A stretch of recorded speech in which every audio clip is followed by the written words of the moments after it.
So we were discussing what the sages say that there are 9 songs that were sung throughout history.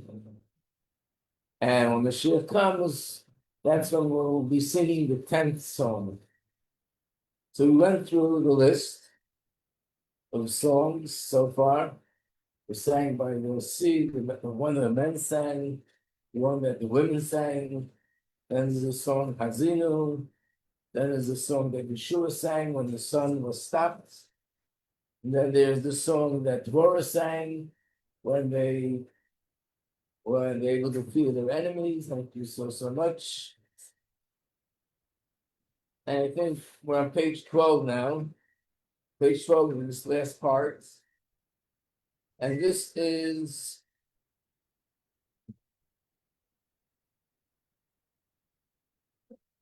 a song that David, King David sang.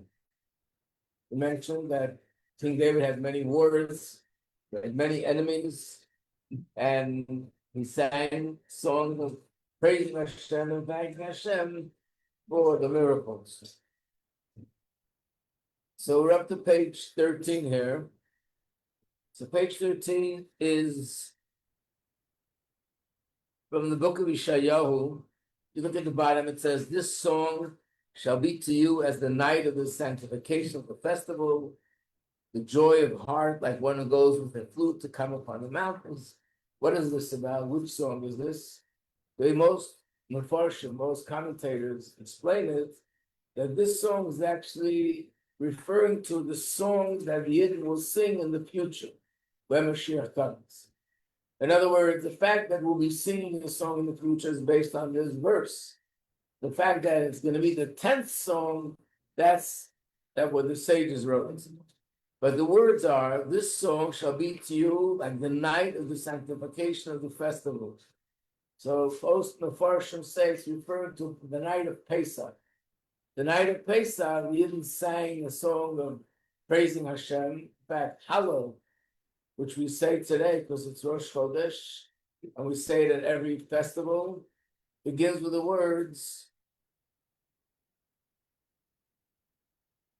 Hallelu Avdei Hashem, which means praise, we're praising Hashem, that we are your servants. This is chapter 113, or you can look it up in the Siddur, the first chapter that we read for Hallel. That starts off, "Praise are you, Hashem, that we are your servants." So Mefarshim said, this is the song that they sang when they went out of Egypt. And they were saying, up until now, we were servants and slaves to Pharaoh. And tonight, we become your servants. We're serving you. So here is referring to the night of Pesach. That this song will be true like the night of the sanctification. So this is the place that is alluding to the fact that in the future, we'll be singing a song when Mashiach comes. And there was another place where we had a source for this, if you remember. I pointed out that when it talks about the song we sang by the splitting of the sea, it says, Oz Yashur, in future terms, and then they will sing. It should have said they sang in past tense. It's alluding to the fact that when Mashiach comes, we'll be singing a song. Moshe will be back, he'll be alive again, his generation will be alive again, and Moshe and his generation will join in with everyone else to sing thanksgiving and praise to Hashem. So let's go to number 14. Yeah. Sorry, the praise for you that we are your servants. What is the reference to the future again? The one that I said about the servants? No, that's not the future. That's what they sang when they went out of Egypt that night. They said, this is the chapter of praise that we said to Hashem. They're saying, thank you, Hashem, that we are now your servant. Meaning, up until now, we were serving and we were slaves to Pharaoh. And now we've become your servants. So is that an allusion to the Gula or no? No, that was the night of Passover. Oh, God. And this one, which says that will sing to you like the night of the festival, is making alluding to Pesach. Number 14 is a chapter of Tehillim, chapter 30, but we also do it in davening. It says, Mizmor Shir Chanukah Savai David, a psalm, a song of dedication, the house of David. I will exalt you, but you have raised me, and you have not allowed my enemies to rejoice over me. When was this song sung?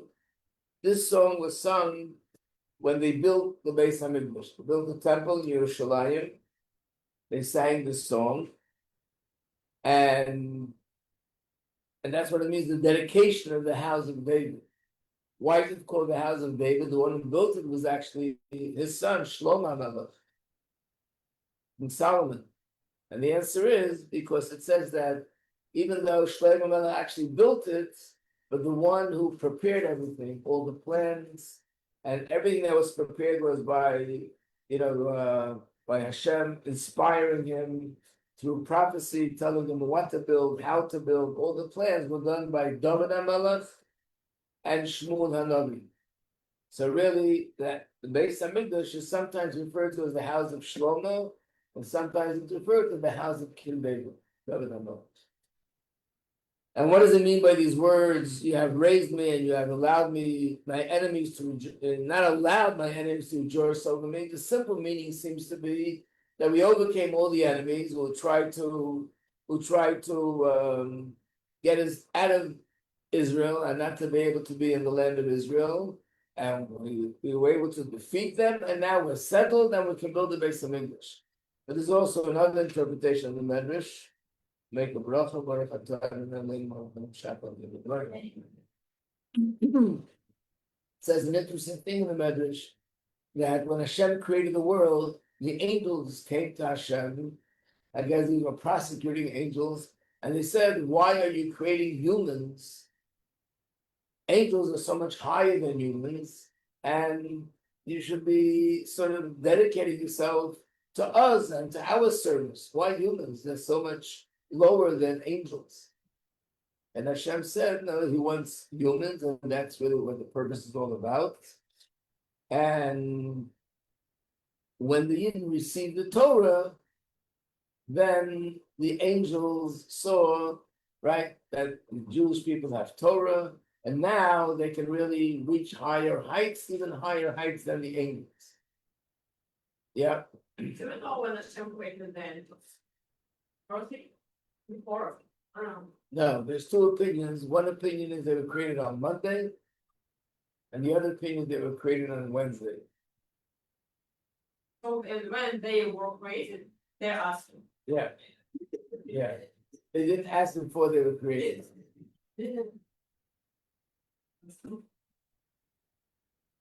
After the Torah was given, everything was fine. Now the angels realized the Jews, they do have a mission of Torah. But right after that, they worshiped the golden calf. And when that happened, they went back with their argument to Hashem. You see that how low they are. Look, they just received the Torah. They just came out of Egypt. They just witnessed most incredible miracles. They received your greatest favors and generosity, that you reached out to them and you took them out of Egypt and you gave them the Torah, and they went against you. So don't you see that the angels are better than the humans? So when they built the Mishkan and Hashem's presence came down again, then the angels saw that Hashem really considers the humans much more precious. And the same thing happened, they built the Beis Hamikdash. So that's what he means when he says, "You didn't allow my enemies to rejoice over me," meaning these prosecuting angels, you didn't allow them to rejoice over me, and you allowed me to build the Beis Hamikdash, and to show that you rest your presence amongst us, not amongst them. So it starts off with the words, Mizmor Shir. It was a song with medication. And in fact, it's not Chabad custom, but in many communities, every day of Hanukkah, they read this chapter of Tehillim. Why? Because it's about the dedication of the Beis Hamikdash. And Hanukkah, we're also celebrating the rededication of the Beis Hamikdash in the times of the Greeks. Yeah. Wait. What? You said, someone read this part of the No, I'm saying there are many communities Yeah. of Yidden that their custom is that after davening is over on Hanukkah, every day they read this chapter too. Why? Because Hanukkah is also the rededication of the Beis Hamikdash, and this is a song for dedication.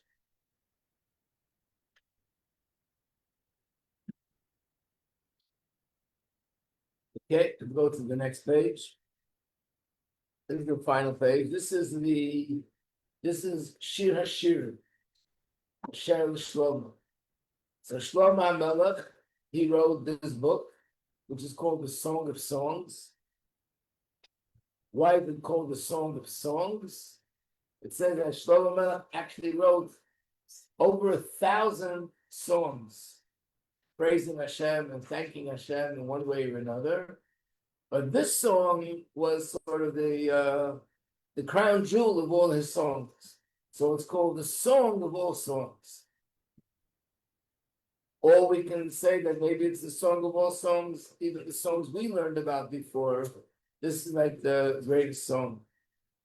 In fact, there's a famous quote from Rabbi Akiva. Rabbi Akiva said that all the writings in the Torah, of course, they're all holy. But Shir HaShirim is Kodesh Kodashim. It's holy, like the holy of holy. And it's known that in Shir HaShirim, the greatest secrets of Torah are found in Shir HaShirim. What is Shir HaShirim? It's a song of love. Really, the whole book is love. It's a metaphor using Hashem and the Jewish people using the metaphor of husband and wife or chassan and kala. And it's all about the love of a husband to a wife and the wife to the husband, the chassan to a kala to a chassan. But all of it is metaphor for the relationship between Hashem and the Yid. And in fact, it says that the greatest secrets of Torah are hidden in the book of Shir HaShirim. And Rabbi Akiva, who was one of the greatest sages of all generations, and he was one of the greatest and most brilliant Torah scholars that ever lived, when he would read Shir HaShirim, he was so overwhelmed by the deep secrets of Shir HaShirim that he would be crying not from when you cry, it's not always for something sad is happening, so overwhelmed with the joy and the depth of those secrets that it brought him to tears.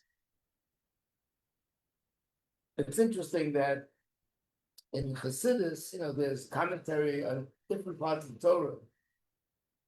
I meant to bring it up with me, but of course I forgot, as usual. And there's a book called Likutei Torah. This is the classical book that the Alter Rebbe Maimorim on each parsha.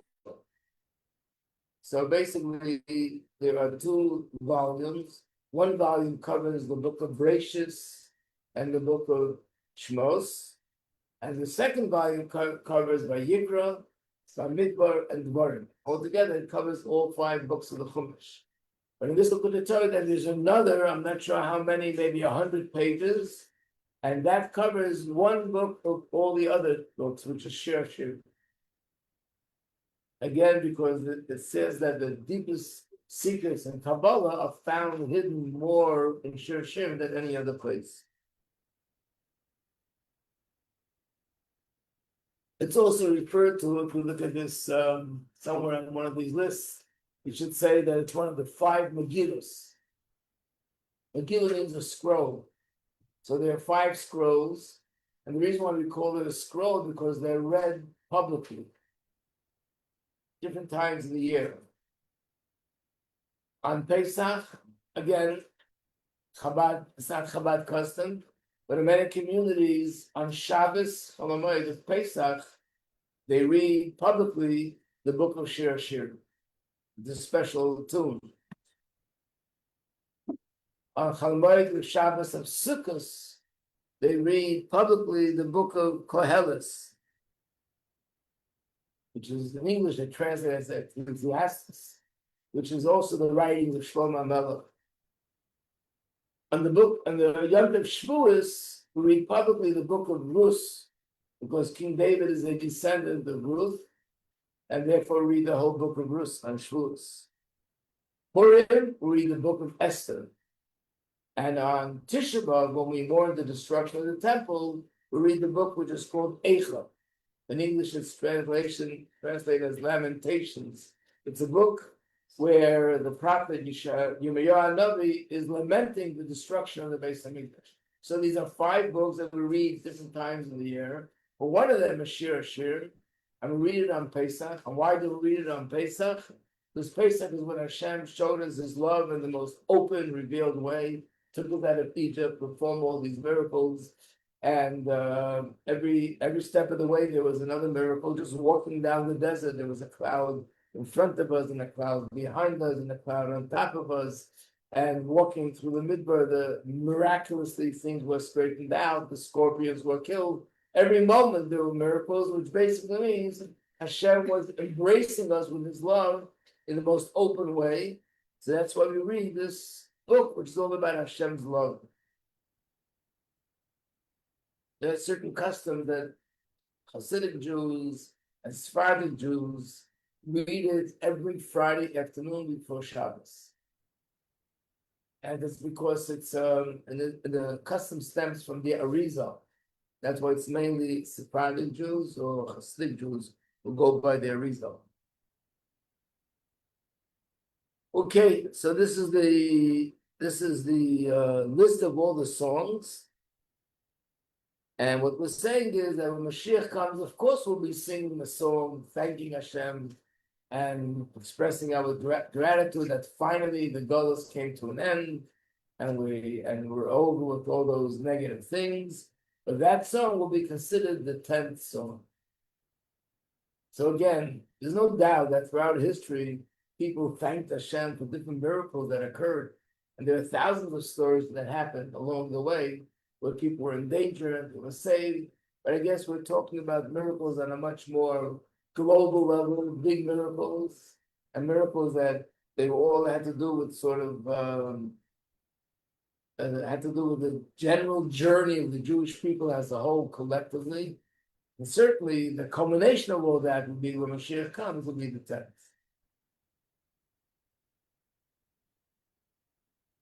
I don't have to tell you why it's 10.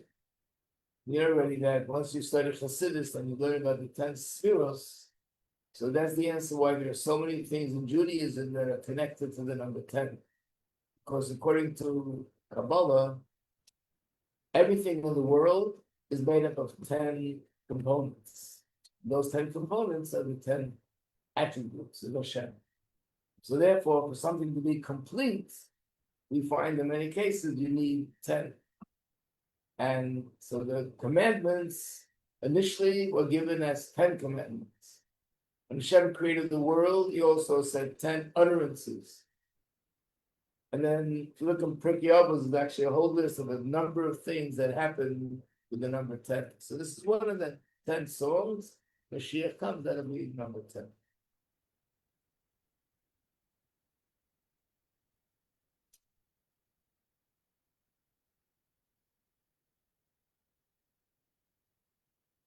Instead of starting the new paragraph about the feast when Mashiach comes, I want to take a few minutes, whatever is left, to talk a little bit about Day's Ear.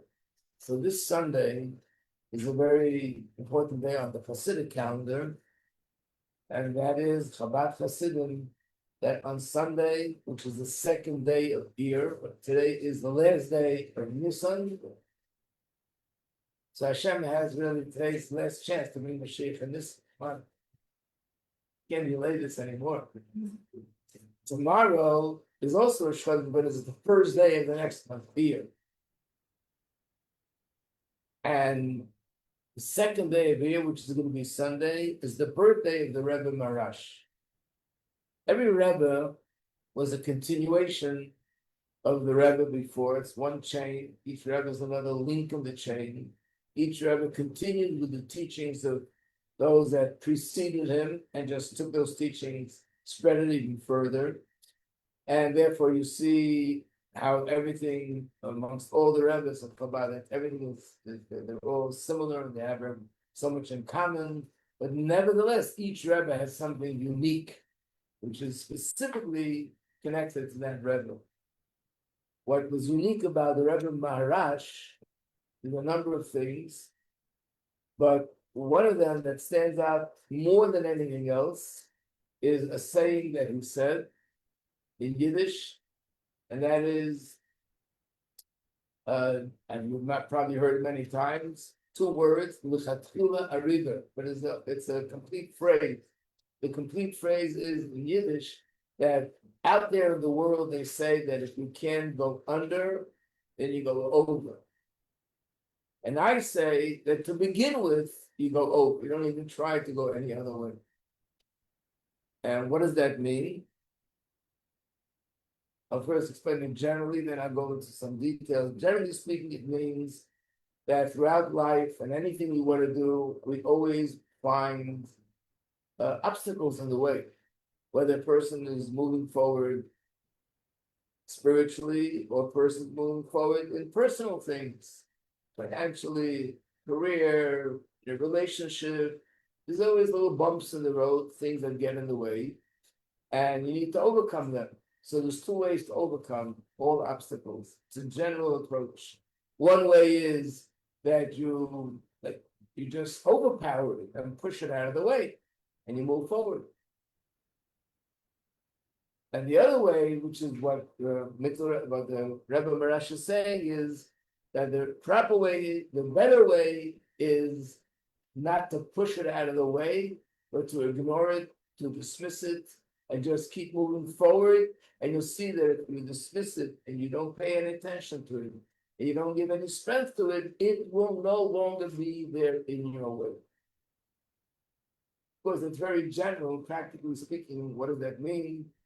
It doesn't mean, because if a person has an infection, they shouldn't go to a doctor, they shouldn't take any medicine, and just pretend that it's not there. So, of course, there are things you have to definitely take care of. But there's also a lot of things that the strength of it is coming from me. I'm giving it attention, I'm giving it strength. And therefore, even by fighting with it, even if I'm going to overcome it, but the mere fact that it's engaging me, that itself gives it strength, and I'm engaging it and I'm dealing with it.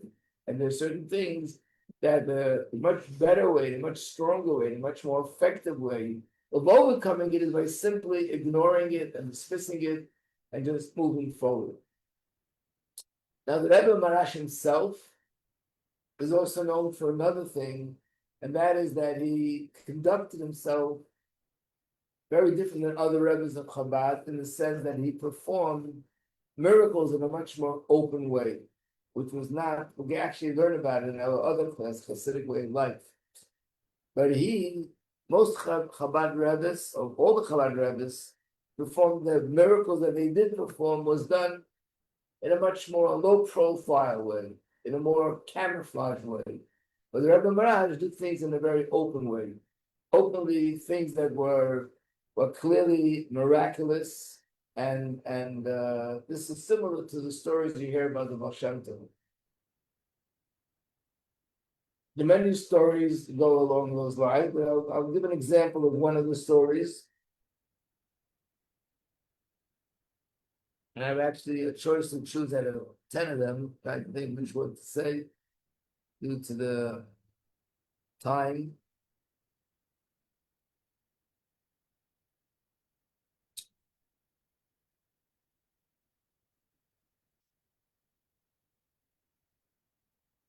But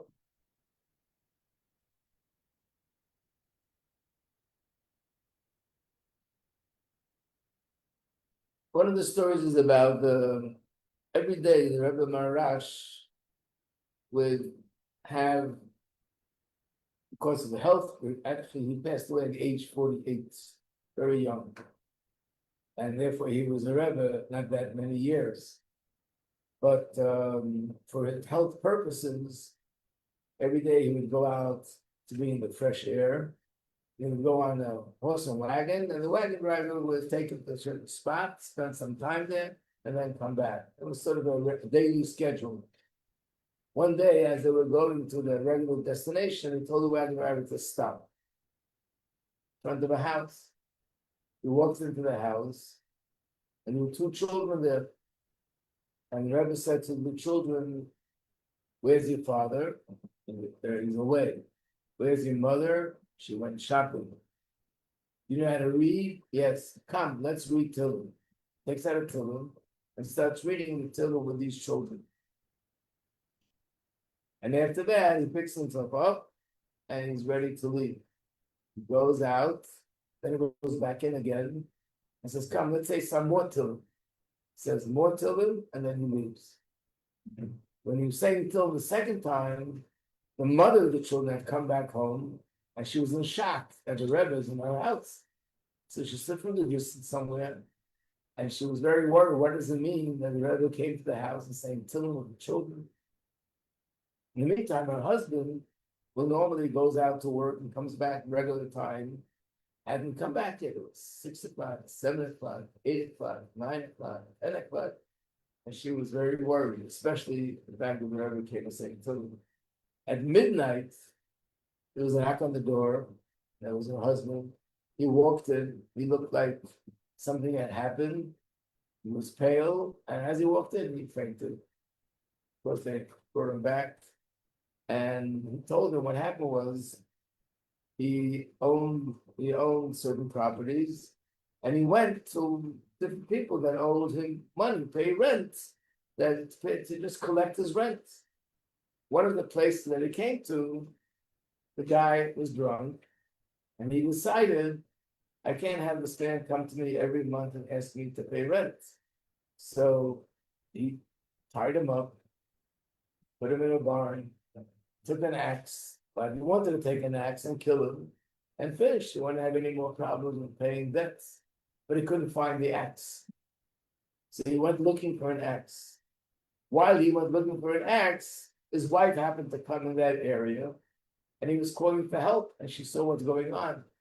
And she sees that her husband tied him up, and he's begging her to untie him. And she said, "I'm petrified. My husband, he'll kill me if he finds out that I untied you." He says, "He won't find out. Just untie me and you'll run away and I'll run away. No one will know anything." So she had compassion for him and she untied him. She did run away, and then he ran away.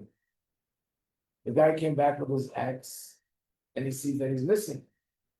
So he started to run after down the road to find him. And he realized that he's running after him. So he hid in the very tall grass. He hid in the grass. The guy came so close that he was able to smell the vodka because he was drunk. He smelled it. He was that close, but he didn't see it. It was at night, and it was also covered by the grass. Thank God he couldn't find him. He went back. When he felt that it was safe enough, he ran out and he came home. Then his wife told him the story that Rebbe Marash came into the house and he said Tillim. So apparently now I know why he said Tillim twice. The first time he said Tillim that you should be saved, that she should untie you and you should be able to run away. And the second time he said Tillim because he was running after you and you needed to be hidden.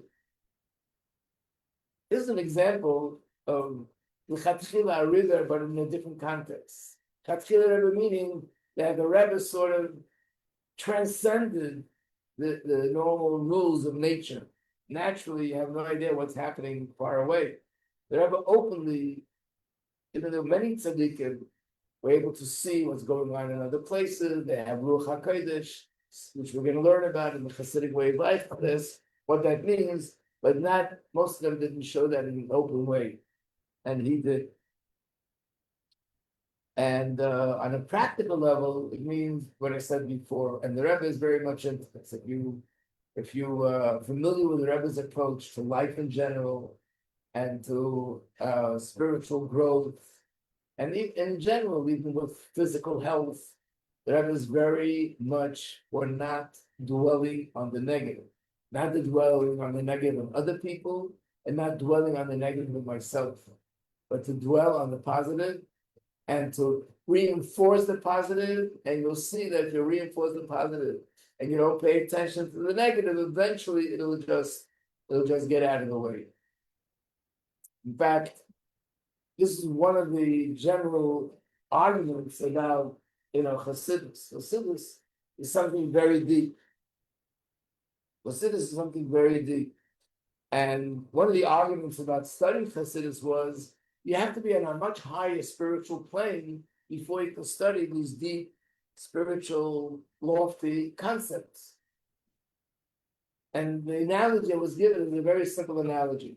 If you're moving into a new house, and the house that you're moving into has garbage there, filth, dirt, there are rodents, there are roaches, it's a mess. You don't move in and bring in new beautiful furniture. First you clean up as much as you possibly can. But the place should be absolutely clean. Once it's clean, then you can start bringing in furniture and bringing in new things. Just one second. Yeah. Yes.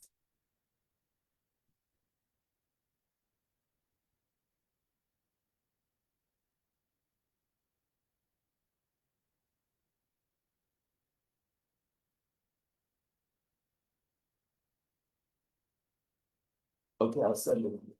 I'm teaching us after the course. I'll send it. Okay, no problem. So, yeah, so you don't bring in the beautiful furniture into the dirt. First you clean up, then you bring something beautiful.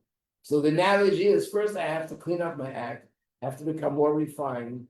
I have to make sure that my feelings, my thoughts, my words, my actions are consistent with Torah and they're pure.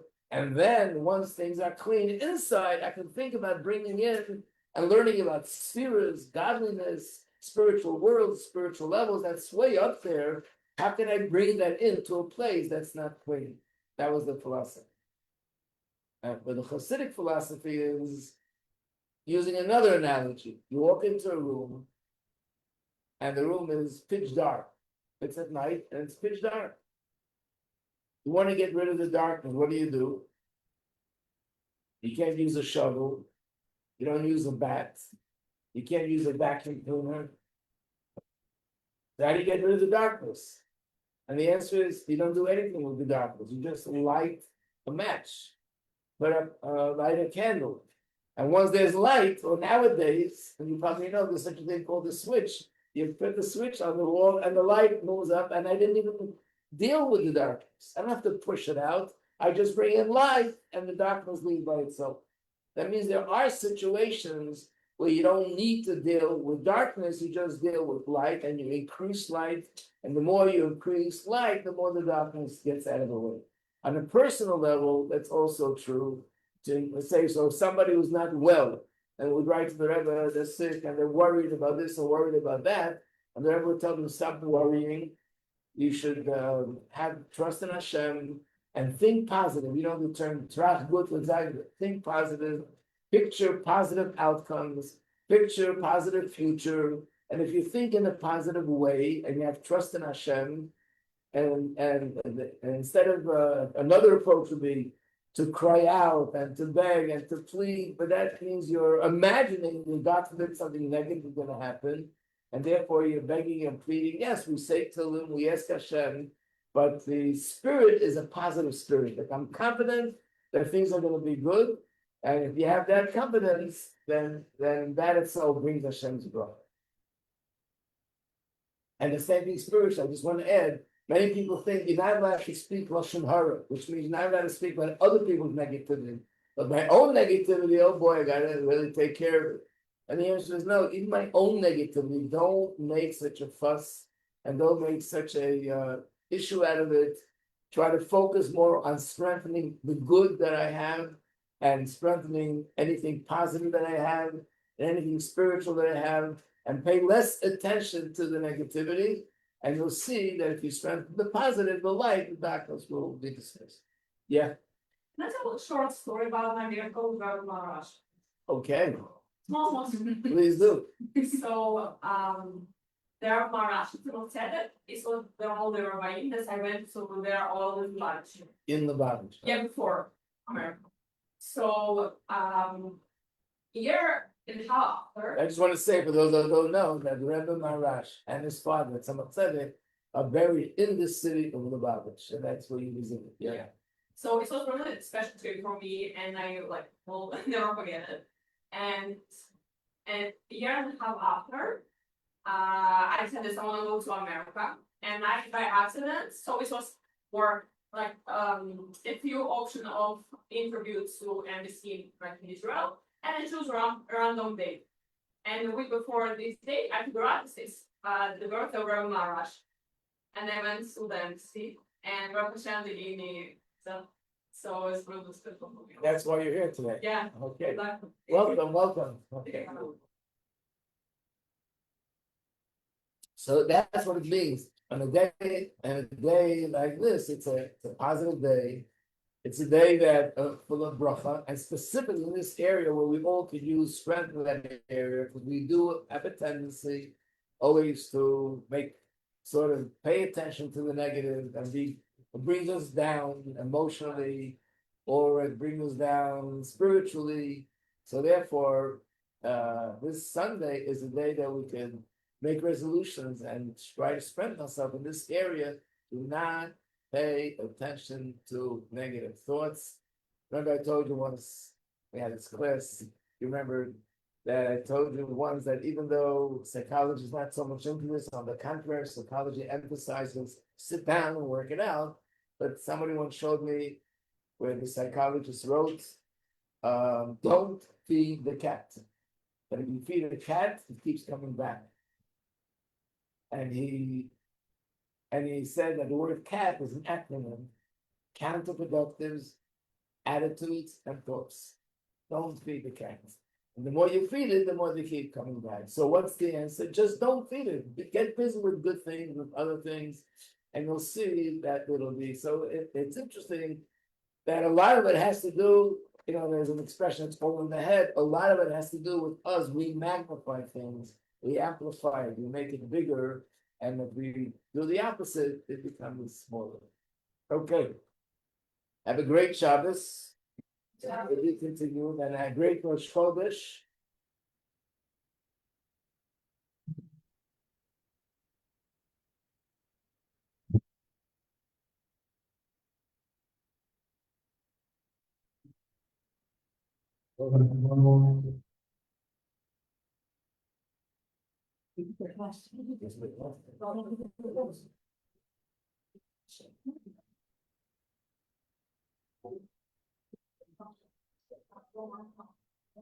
Thank you. It's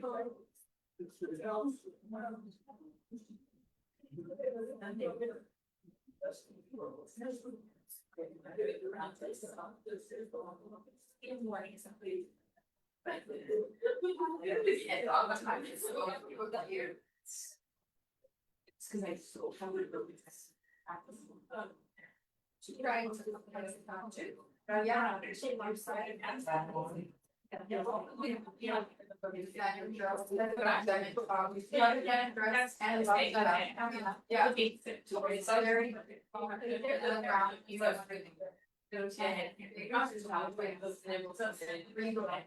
they are so cool.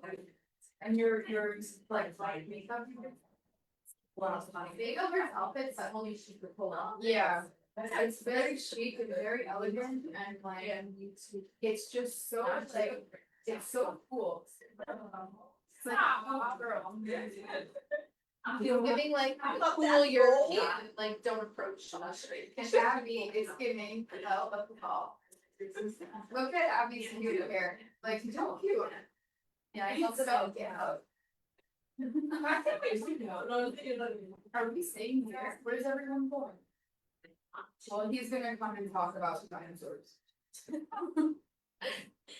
He's funny. I like him. Yeah.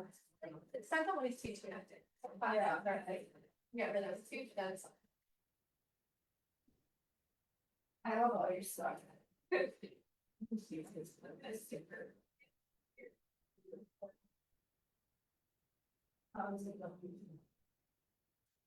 girl went to Arizona. Yeah, it's great. It's crazy they woke up and let's see it up just for a thing. 17, not this morning. And freaking out and they got yeah. Is it my Jesus said every friend's I shot. Right for our feet. What can I do? Oh, tomorrow that night.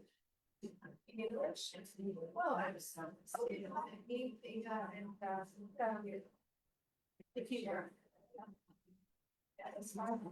Hello. Hello.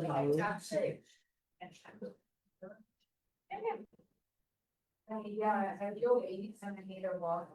Oh, walk before. Yes. Yeah. That's not that real expensive. Your weight. Yeah, but it's not. It's all that's right. Yeah, like she. So. Yeah. That's not all. You've been working, yeah, like it's time this year. Okay,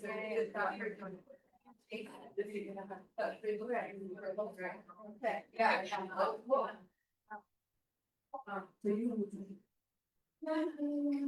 So exciting.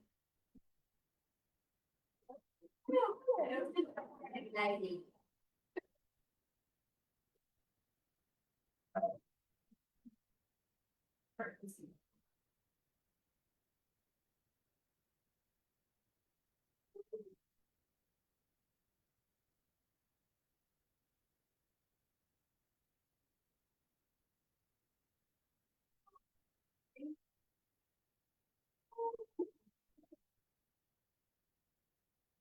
Oh, I'm not going to go off.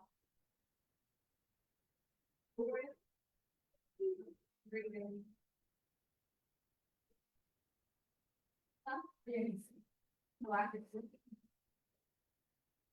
This Jewish is fifty. No. This is come on.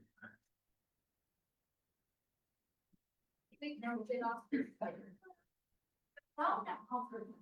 Yeah, that's not that. And I'm supposed to select.